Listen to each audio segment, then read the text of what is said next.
A new ore, lighter than silk, harder than iron. As weaponry, it would best the dwarves' proudest blades. What is Durin talking about? Find out about the origin story Tolkien never envisioned. Season 1 of The Lord of the Rings, The Rings of Power, has set out to expand J.R.R. Tolkien's lore rather than adapt it beat for beat. Of course, this was always inevitable as the Amazon series takes place during the Second Age of Middle-earth, which isn't covered in great detail in the author's writings. So the show's writers have been tasked with filling in the blanks in an attempt to create a fully realized universe that complements the Lord of the Rings books and movies. As such, The Rings of Power has also been an unexpected journey at times. The show's creators have introduced some of their own ideas into the proceedings as well, some of which cannot be found in any previous Lord of the Rings story. For example, J.R.R. will upset Tolkien purists as he's a brand new character who was created for the Amazon series. Furthermore, he's nothing like the elves in Tolkien's stories, though his existence indicates that Rings of Power fans can look forward to a few surprises.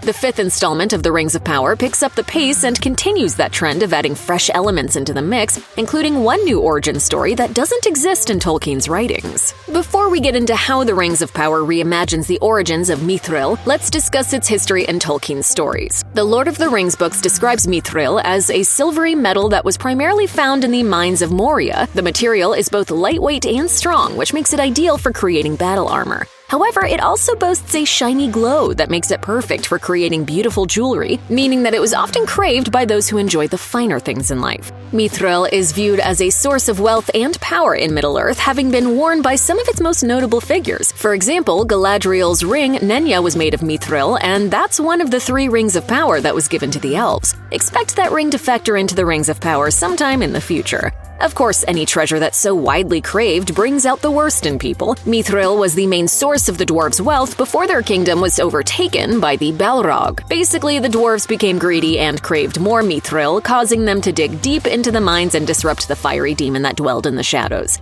Naturally, the demon wasn't willing to share it with anyone who entered the mines afterward. Episode 5 of The Rings of Power sees Gil-galad provide some fresh insight into the history of Mithril. The elf connects it to the Silmarils, which are gems forged by the elf Feanor from the trees of Valinor. During the episode, Gil-galad tells Elrond about a legend pertaining to a pure-hearted elven warrior who got into a scuffle with the Balrog over a tree in the Misty Mountains. The elf poured all of his good into the tree to protect it. The Balrog, meanwhile, tried to destroy the tree and instilled it with his evil powers. Their combined might caused lightning to strike, and their powers combined to create Mithril. According to Gil-galad, the metal is, quote, as pure and light as good, as strong and unyielding as evil. Mithril will now play an important role in the Rings of Power, as Gil-galad believes that it's needed by spring to prevent the elves from experiencing a blight in Middle-earth.